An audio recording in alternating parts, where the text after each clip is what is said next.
Louvado seja o nosso Senhor Jesus Cristo.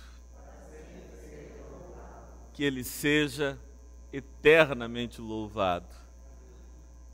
Eu acredito que eu tive a oportunidade de falar com muitas das mães que estão aqui conosco, mas não com todas. E a todas eu quero apresentar a minha palavra de parabéns, de gratidão por essa vida e ministério que é a maternidade. Exaltado seja o Senhor nosso Deus pelo bem que Ele nos faz, porque ao chegarmos neste mundo, chegamos através do corpo do ser que mais nos amará por toda a vida. O Senhor, em sua providência e imensa sabedoria, nos fez nascer do amor e no amor, querendo nos mostrar que o sentido da vida é amar e o caminho da vida é espalhar o amor que uma vez recebemos. Gostaria de convidar vocês para abrirem suas Bíblias na carta que o apóstolo Paulo escreveu ao irmão Tito. Queria ler com vocês uma parte do capítulo 2. A página é a página 1213, 1213. Tito, capítulo 2, página 1213. Tito, assim como Timóteo, eram discípulos de Paulo, que foram trabalhados, preparados por Paulo, instruídos por Paulo, e que Paulo enviou e deixou em algumas cidades ou para algumas cidades, com o objetivo de tanto Timóteo quanto Tito darem continuidade à obra que ele havia preparado. Esta carta que Paulo escreveu ao seu irmão e filho na fé Tito, o fez quando ele estava cuidando da igreja do Senhor naquela ilhazinha de Creta. Paulo havia estado lá, algumas pessoas haviam escolhido e decidido viver segundo o Evangelho, e ali ele deixou Tito para organizar a igreja. Então essa é uma carta que tem orientações gerais e importantes. O capítulo 2 diz assim: Tu, porém, fala o que convém à sã doutrina. Quanto aos homens idosos, que sejam temperantes, respeitáveis, sensatos, sadios na fé, no amor e na constância. Quanto às mulheres idosas, semelhantemente, que sejam sérias em seu proceder, não caluniadoras, não escravizadas a muito vinho, sejam mestras do bem, a fim de instruírem as jovens recém-casadas a amarem ao marido e aos seus filhos, a serem sensatas, honestas, boas donas de casa, bondosas, sujeitas ao marido, para que a palavra de Deus não seja difamada. Quanto aos moços, de igual modo, exorta-os para que em todas as coisas sejam criteriosos. Torna-te pessoalmente padrão de boas obras. No ensino, mostra integridade, reverência, linguagem sadia e irrepreensível, para que o adversário seja envergonhado, não tendo indignidade nenhuma que dizer a nosso respeito. Quanto aos servos, que sejam em tudo obedientes ao seu Senhor, dando-lhe motivo de satisfação, não sejam respondões, nem furtem, pelo contrário, deem prova de toda a fidelidade, a fim de ornarem em todas as coisas a doutrina de Deus, nosso Salvador. Vamos orar? Senhor Deus, agora chegou às nossas mãos esta carta, escrita há 2000 anos atrás, por um homem zeloso de tua igreja, a um jovem sobre quem pesava a responsabilidade de conduzi-la naquele local chamado Creta. Aqui estamos nós no Recife, na Zona Sul, tentando ouvir os ecos da mensagem encaminhada por Paulo a Tito. Que o teu Espírito Santo, poderoso e Senhor de todos nós, nos faça perceber e compreender a tua revelação de modo instrutivo, transformador, de modo libertador, de modo renovador, para a glória do teu nome. Amém. Eu estava pensando hoje à tarde, como para desempenhar uma série de funções e papéis na sociedade, nós precisamos não apenas de cursos específicos, como de autorização formal para desempenhar aquelas funções. Por exemplo, o indivíduo que quer dirigir, ele precisa fazer a escola, a autoescola, e depois se submeter a uma avaliação, e se aprovado, ele então recebe uma carta, uma habilitação para conduzir veículos automotores. Se alguém quer ser advogado, precisa fazer o curso de bacharel em Direito, depois se submeter ao exame da Ordem dos Advogados do Brasil e, se aprovado, então estará habilitado para exercer a função de advogado. O mesmo pode ser dito acerca dos engenheiros, dos médicos, dos contadores, enfim, para desempenhar funções relevantes e de grande responsabilidade, é preciso preparo, habilitação formal para o desempenho da função. Contudo, as funções mais importantes da vida, a gente não estuda nem se prepara. Querem ver? Alguém aqui fez curso de mãe? Alguém aqui está formada em maternidade, fez maternidade 1, 2 e 3? A gente E paternidade? Alguém aqui tem curso de paternidade? Formou-se na escola de paternidade? Está aí com a carteirinha no bolso de pai, número tal e tal? Não. Como é que a gente então aprende a ser mãe? Como é que a gente aprende a ser pai? Eu creio que há duas maneiras básicas para que a gente encontre e colha na vida as informações que serão utilizadas por nós no exercício da maternidade, da paternidade. Em primeiro lugar, é uma escola nem sempre boa, infelizmente eu devo dizer isso, que é a escola da nossa própria família. Então, a nossa primeira professora de maternidade é a nossa mãe. O nosso primeiro professor de paternidade é o nosso pai. É assim, quer seja uma boa escola, quer seja uma má escola. Mas é assim. A segunda forma é que nós aprendemos pela observação. Observação concreta, quando analisamos o que é ser mãe na vida destas e daquelas pessoas, ou o que é ser mãe na literatura, mesmo olhando para as escrituras. Contudo, o que Paulo queria era que houvesse uma escola de mães. Notaram isso?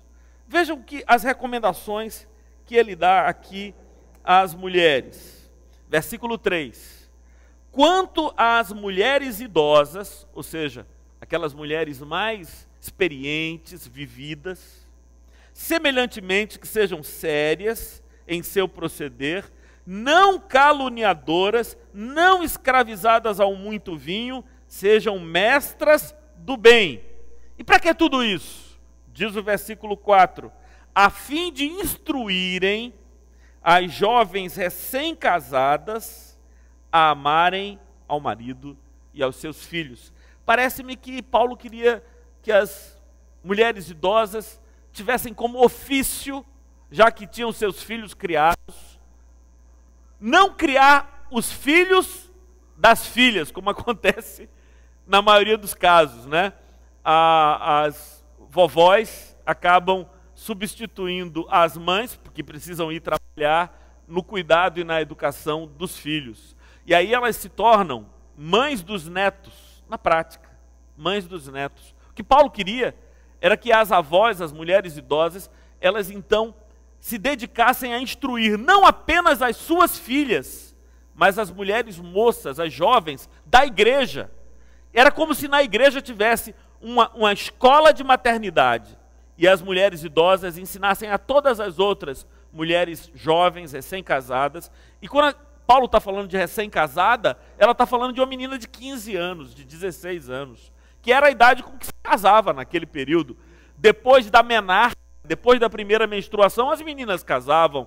Então essas meninas que saíram da infância e entraram na adolescência, sem muita noção de nada, sem muita noção da vida, deveriam ser reunidas pelas mulheres mais experientes, para que estas pudessem ensiná-las as coisas fundamentais. E as coisas fundamentais são estas, disse Paulo: amarem aos seus maridos e aos seus filhos. Eu queria, nesse Dia das Mães, pensar com vocês acerca de que lições estas velhas mães, essas mães idosas, que estão com as suas vidas registradas nas Escrituras, que lições elas podem nos dar para ajudar as jovens mães, para ajudar aquelas que ainda serão mães, para ajudar a todos nós, que de alguma forma, mesmo homens, assumimos a maternidade de nossos filhos. E aí eu conversava com a Sueli, antes do culto começar, que na vida a gente lida com duas espécies de coisas ou relações. Aquelas que são biodegradáveis e aquelas que não são biodegradáveis. E aqui eu estou tomando a palavra biodegradável num sentido diferente daquele que costumeiramente a gente utiliza. A gente geralmente, quando ouve a palavra biodegradável, é aquela coisa, aquela substância que se desfaz na natureza sem prejuízo para o ambiente, para o meio ambiente. Mas eu, me valendo da etimologia da palavra, já que bios significa vida e degradável vem do latim degratus, que significa que se desfaz, eu queria pensar numa nova acepção, Sérgio, da palavra biodegradável. Aquilo que a vida desfaz. Existe um monte de atividades, de preocupações, de interesses nossos que são absolutamente biodegradáveis. Por exemplo, Roberta, quando a gente está na atividade docente, o contato que nós temos com os nossos alunos em sala de aula não é biodegradável, porque fica na alma deles, no coração deles, na memória deles, para o resto da vida. Agora, aquela trabalheira toda que a gente tem preparando um projeto de pesquisa ou um projeto de curso, que vai ser útil durante aquele curso, que vai existir, amanhã vai haver a necessidade de um novo projeto, aquele curso talvez nem exista mais daqui a alguns anos, isto é biodegradável. Porque esse esforço burocrático para produzir documentos, isso a vida desfaz. Por exemplo, quem trabalha com vendas, por exemplo, a venda maravilhosa que você fez, ela é biodegradável, porque amanhã você vai precisar fazer outras vendas, e aquele lucro se desfez. Mas a oportunidade que você deu àquele vendedor, ou aquela visita que você fez ao seu cliente, e pôde dar uma palavra de força, de consolo, de ânimo, isso não é biodegradável. Vou dizer um exemplo de uma coisa que não é biodegradável. Quando eu era criança, Eu ia na casa de minha avó Áurea, e ela preparava para mim aquela bolacha creme cracker com manteiga. E ela me dava aquilo, e ela sabia que eu gostava, e ela colocava tanta manteiga que quando eu apertava uma bolacha na outra, a manteiga escapulia pelos orifícios da bolacha. Eu achava aquilo maravilhoso. A bolacha em si é biodegradável, mas o amor com que ela me dava aquilo não é biodegradável. Então não há, ainda que tenham passado tantos anos desde a morte de minha avó, eu ainda me lembro dela como aquela fonte de amor, de carinho, de doçura, de cuidado. E o amor e o cuidado e o favor no sentido do bem que se faz a alguém, isso é para sempre. Por isso eu quero dedicar o resto da minha vida a pregar, a pastorear e a dar aulas, porque isso não é biodegradável. Eu fui professor de Patrícia e de Marcos Aurélio há 15 anos atrás, eu suponho. E de vez por outra eles ainda me dizem das coisas que eu falava em sala de aula, tantos anos atrás.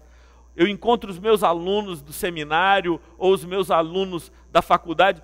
Eu estava com o Silvio no hospital, passei por uma situação vexatória. Estava com o Silvio no hospital, fazendo uma visita a Silvio, quando a médica que estava atendendo o Silvio chegou para mim e disse: Pastor Martorelli. Eu digo: como vai, querida? Sim, sou eu. Eu fui sua aluna na 8ª série.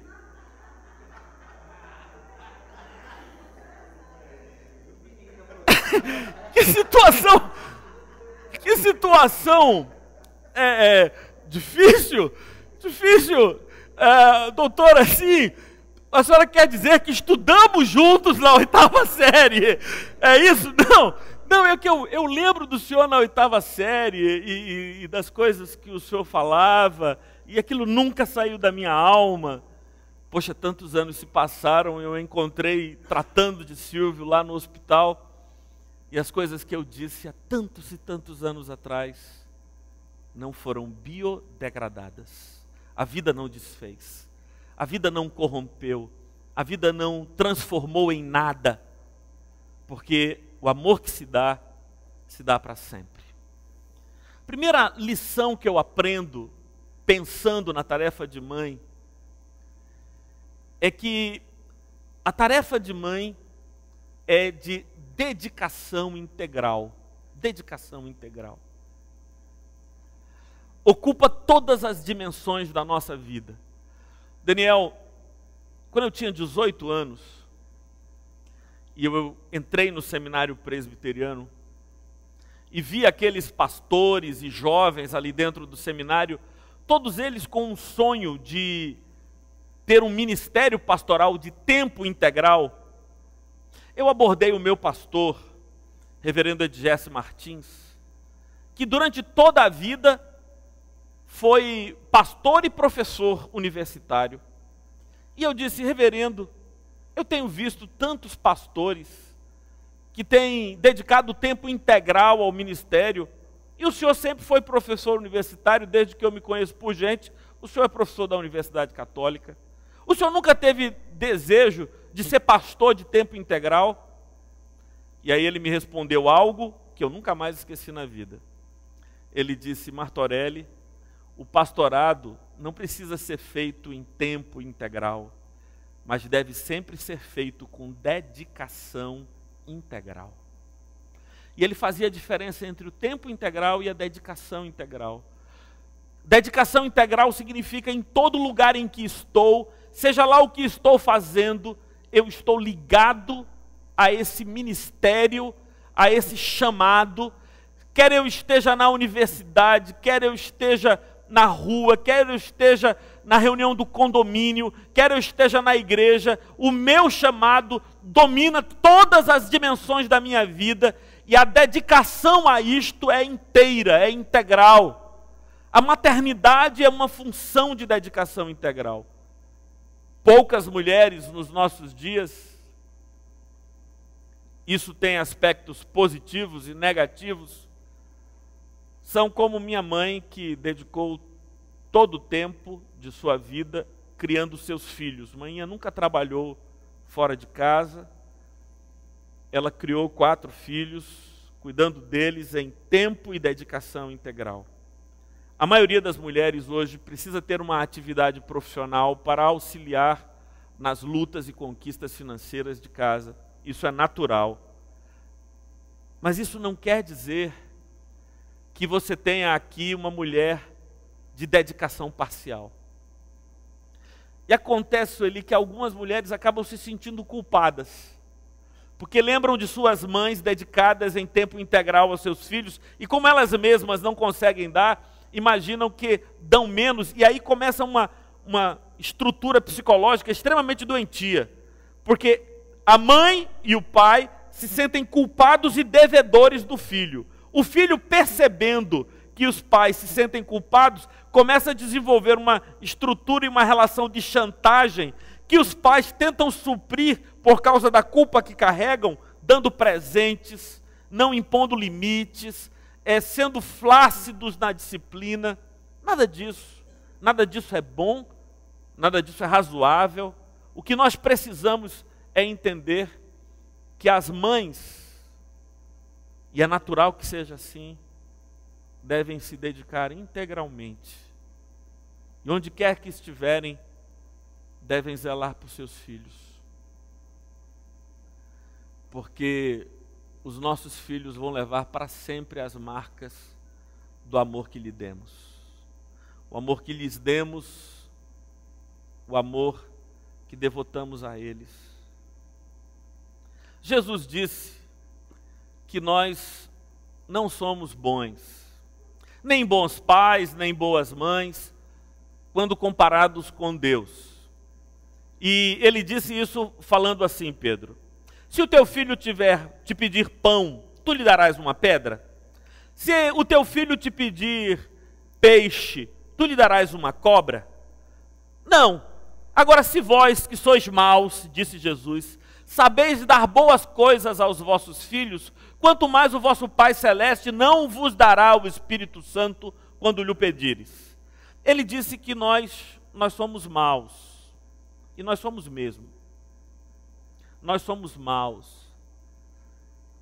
Nós achamos que somos bons filhos quando não damos trabalho aos nossos pais. Não é isso? Você para assim e diz: mas meus pais não se... Então eu sou um bom filho. Se eu não der trabalho, eu sou um bom filho. Quando na verdade, a boa filha e o bom filho não são aqueles que não dão trabalho. O bom filho e a boa filha são aqueles que dão amor. Nosso desafio não é não dar trabalho. O nosso desafio é dar amor.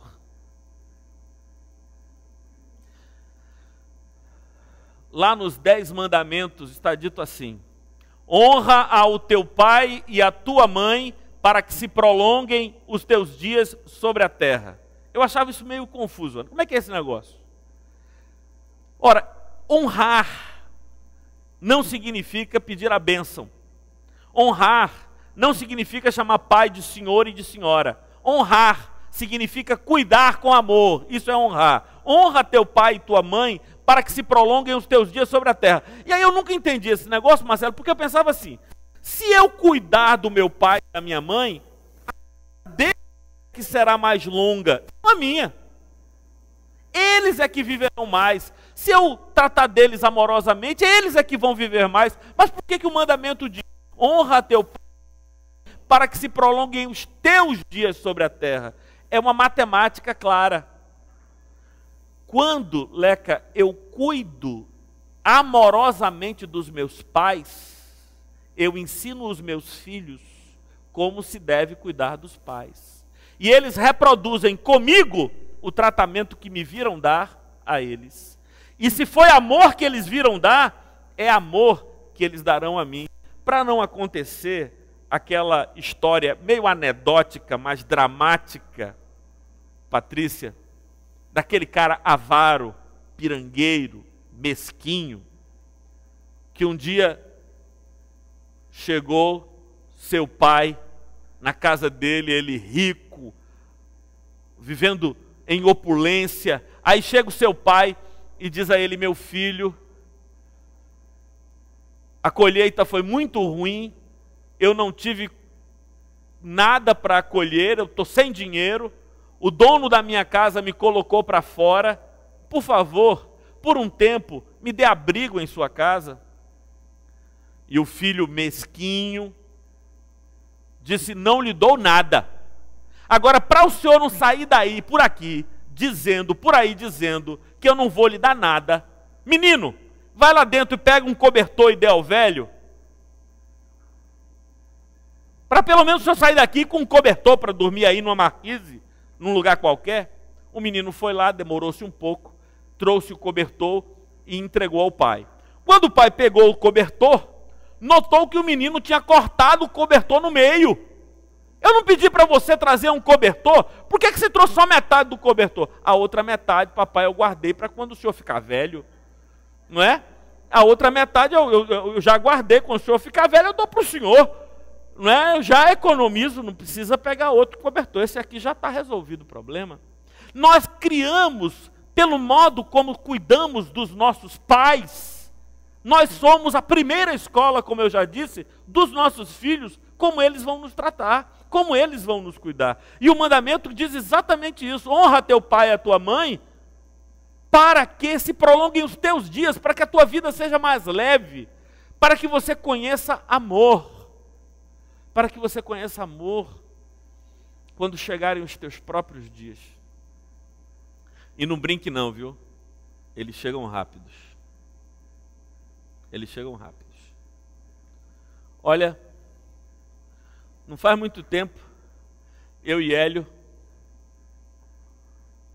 jogávamos bola na porta ali de casa, sandália para marcar o gol, e qualquer bola murcha servia, e nós jogávamos à tarde, éramos meninos.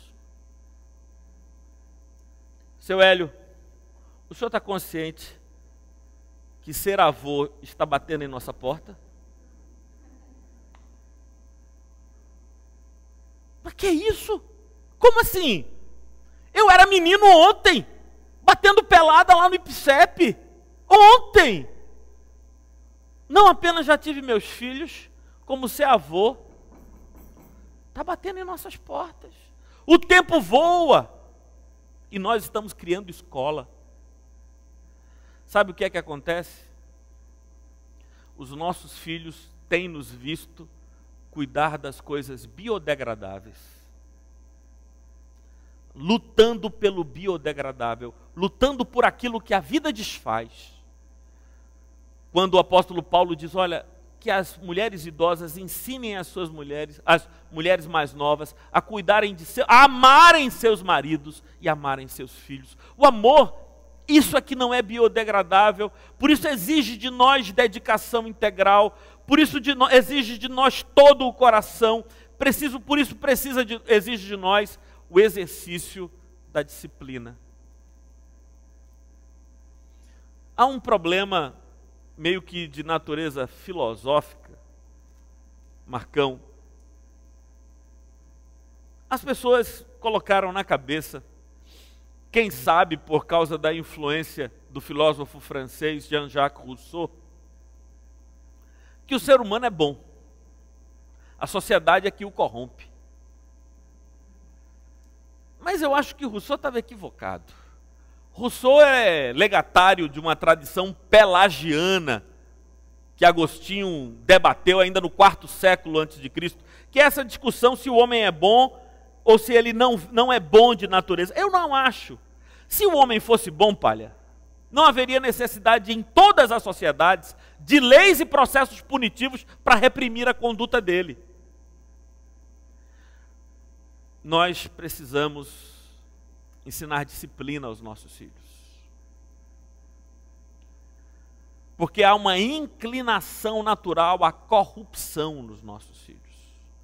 Mesmo as melhores crianças, elas precisam ser podadas e disciplinadas para que elas não se percam.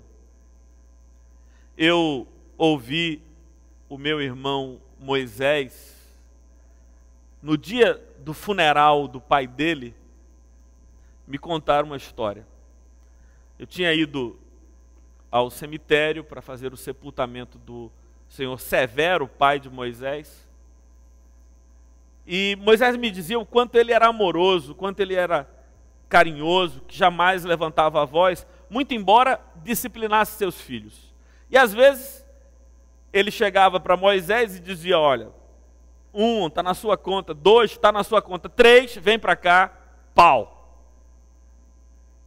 E aí Moisés, querendo se defender, dizia: mas meu amigo fulano faz a mesma coisa que eu faço numa apanha do pai. E aí o velho Severo dizia: eu não posso fazer nada se ele não ama o filho tanto quanto eu amo você. Seu amigo faz e o pai não toma providência nenhuma, isso é problema dele. E eu não tenho culpa do fato dele não amar seu filho tanto quanto eu amo você.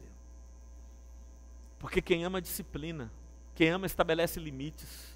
Porque há uma inclinação natural no ser humano para a corrupção. Olha para você mesmo e diga se o que você não quer é o descanso, é a facilidade, o que você quer é o prazer, e o prazer, e o prazer. As coisas boas, grandes, extraordinárias da vida exigem renúncia, ninguém gosta de renúncia. Exigem sacrifício, ninguém gosta de sacrifício. Exigem dedicação e foco, o que nós queremos é nos distrair o tempo todo com tudo. E se os nossos pais, e se você que é mãe, não ensina agora aos seus filhos que é preciso sacrifício e renúncia para alcançar os grandes objetivos da vida, quem vai ensinar? Quem vai ensinar? Porque sabe qual é a tendência da gente, Wilson? É querer fazer tudo, juntar tudo, aproveitar tudo, mas a vida não é assim. Só os resultados medíocres se alcançam sem disciplina e sacrifício. Os excelentes resultados, eu ouvia isso do Toquinho, há alguns anos atrás. Toquinho dizendo que todos os dias estuda o seu instrumento de 2 a 3 horas por dia. Aí eu fico impressionado, um violonista como o Toquinho, um violonista como ele, que já toca há mais de 40 anos, suponho, estudar todo dia para poder tocar melhor. Ele faz isso. Para que as mãos não percam a habilidade, para que aquilo que ele viu e não tinha feito consiga agora fazer.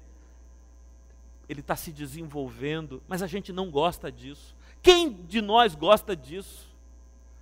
Por isso é que a gente precisa aprender com essas mães idosas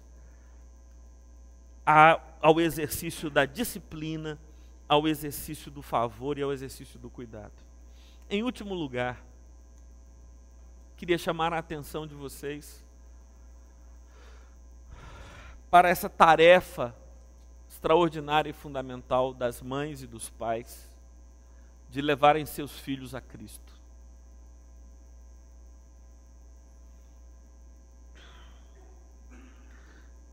Há um processo de educação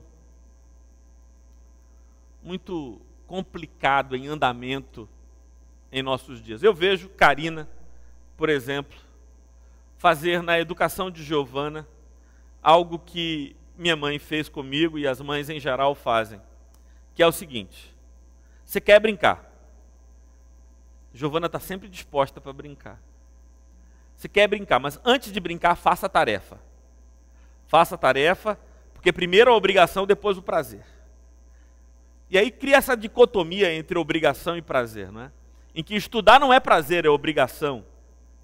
E aí a gente começa a desenvolver na mentalidade da gente a ideia de que brincar é bom, estudar é ruim, porque ninguém gosta de obrigações, de imposição.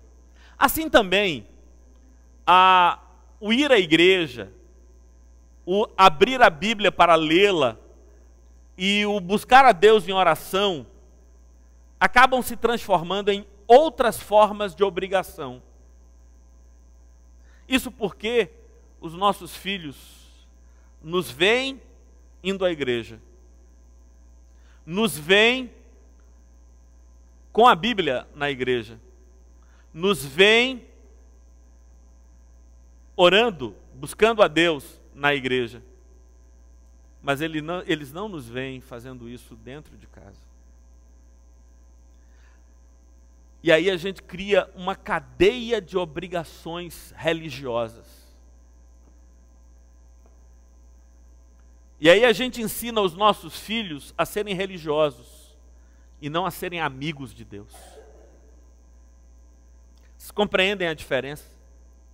Assim como a gente ensina os nossos filhos que estudar é uma obrigação, a gente ensina aos nossos filhos que ter uma relação com Deus é uma obrigação, porque para nós, quando eles olham para nós, eles enxergam isso como uma obrigação da nossa parte, que nós fazemos por esforço. Mas nos momentos de informalidade, quando eles entram no nosso quarto, quantas vezes eles já nos flagraram de joelhos ao pé da cama, orando ao nosso Pai? Quantas vezes? Se nós não buscarmos a Deus em espírito e em verdade, e nós não desenvolvermos para nós mesmos essa relação vital de intimidade com Deus, jamais ensinaremos isso aos nossos filhos. Eu ouvi essa frase deste homem que tem abençoado tantas vidas, Luiz Schettini. Nunca mais esqueci dessa frase que escutei do Schettini. Ele disse o seguinte, eu queria que vocês prestassem atenção, eu vou terminar minha mensagem com essa palavra. Schettini disse o seguinte: nós não ensinamos aos nossos filhos o que sabemos, nós ensinamos aos nossos filhos o que somos.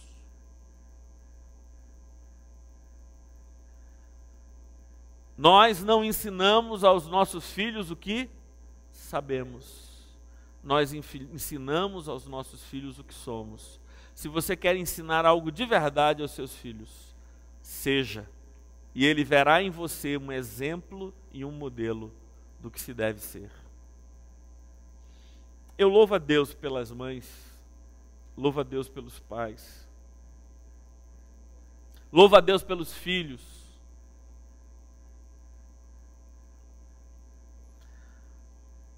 Alguns de vocês têm, como eu, a graça de ter a mãe aqui.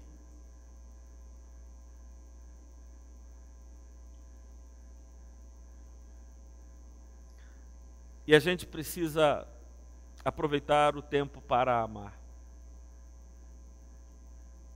Sem querer, meu caro Pedro, fazer qualquer referência à partida de futebol que se deu ao longo do dia de hoje,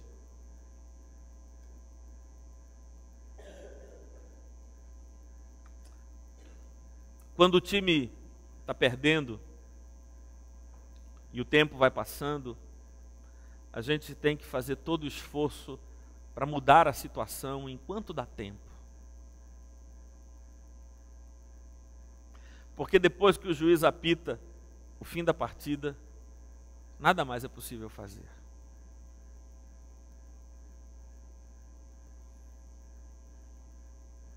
O amor que se pode dar, que se poderia dar, não se pode dar mais.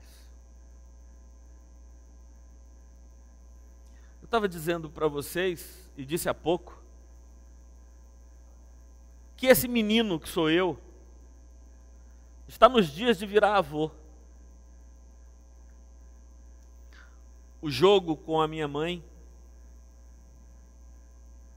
está no segundo tempo.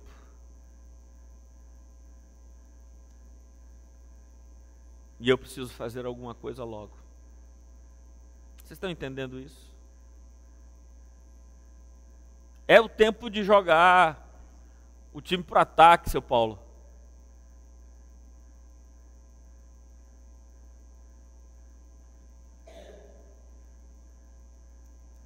Hoje, conversando lá em casa, isso ficou claro. Porque, que coisa é essa vida para voar, rapaz? Como ela passa rapidamente. E as oportunidades não devem ser perdidas. Vamos ficar de pé.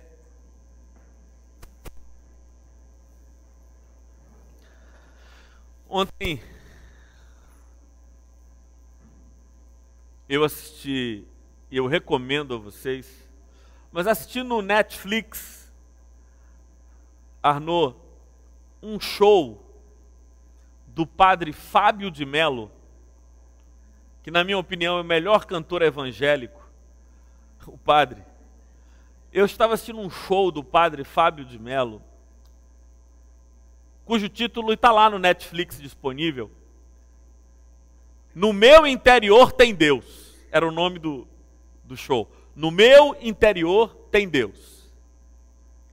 E o show todo é de músicas do interior, né? Músicas sertanejas, mas não só aquelas músicas de tradição, mas também nordestinas e dos vários interiores do Brasil. Ele ia cantando as músicas e trazendo uma palavra de meditação, de edificação. Aí teve uma que me arrebentou. Karina estava dormindo do meu lado. Daqui a pouco ela sentiu assim, meu peito tremer um pouquinho. Aí ela deitada, dormindo mesmo, passou a mão assim no meu rosto e só sentiu assim as lágrimas correndo. Aquela música me arrebentou. Era a história de um homem muito pobre, que teve 7 filhos. 6 deles do sangue, e um ele pegou antes de ter 1 mês. Conhece essa canção? E aí ele lutou para alimentar 7 filhos com a roça, imagine você. Lutou e tal, e os meninos cresceram, e agora os desafios se tornaram maiores. Tinha que dar estudo para os meninos, e aí ele lutou e trabalhou mais ainda para os meninos estudar. Os 7 se formaram, 6 com títulos importantes de doutor. Mas aí o tempo passou, os meninos muito ocupados, cada um tomou seu destino. E um dia, quando este homem, já no asilo, sozinho, se sentia abandonado, chega um dia um filho, dizendo para ele: papai, eu venci na vida, já tenho uma casa, e seu neto está chegando, e eu vim buscar o senhor para morar comigo. E esse era justamente o adotivo, o adotado.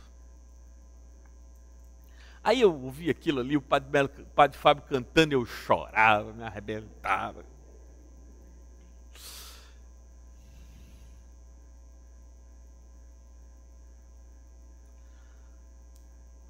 Todos nós carregamos tesouros comigo.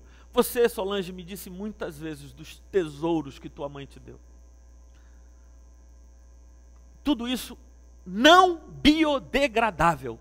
Tudo isso não biodegradável, não. Muito tempo depois delas partirem para os braços do Pai, esses tesouros continuarão conosco.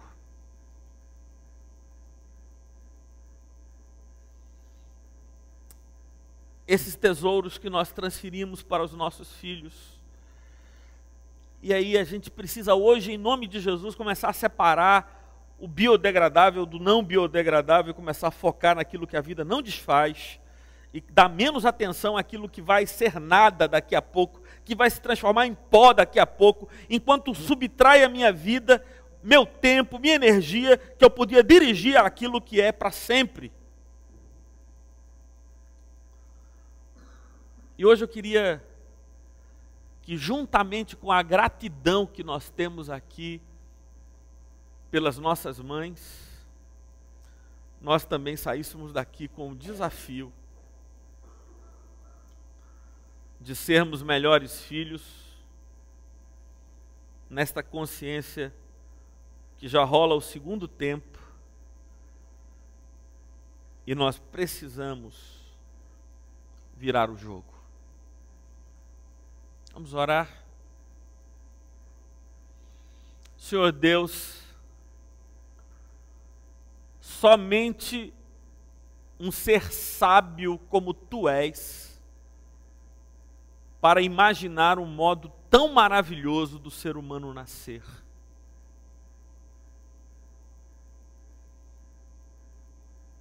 nós nascemos das entranhas do ser que é só amor. E por muito que andemos nessa vida, Senhor, jamais encontraremos alguém que nos ame mais.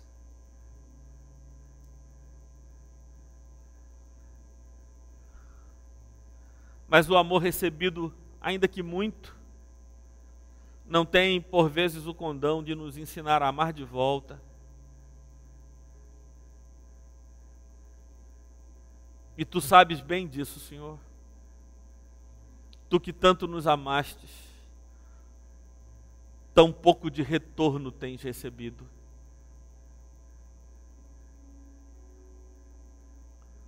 Ó Senhor Deus, ajuda-nos a sermos pais e mães de dedicação integral, mas filhos também.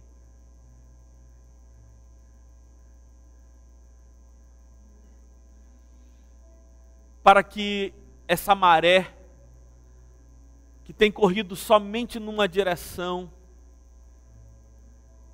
encontre pelo menos alguns instantes de retorno também.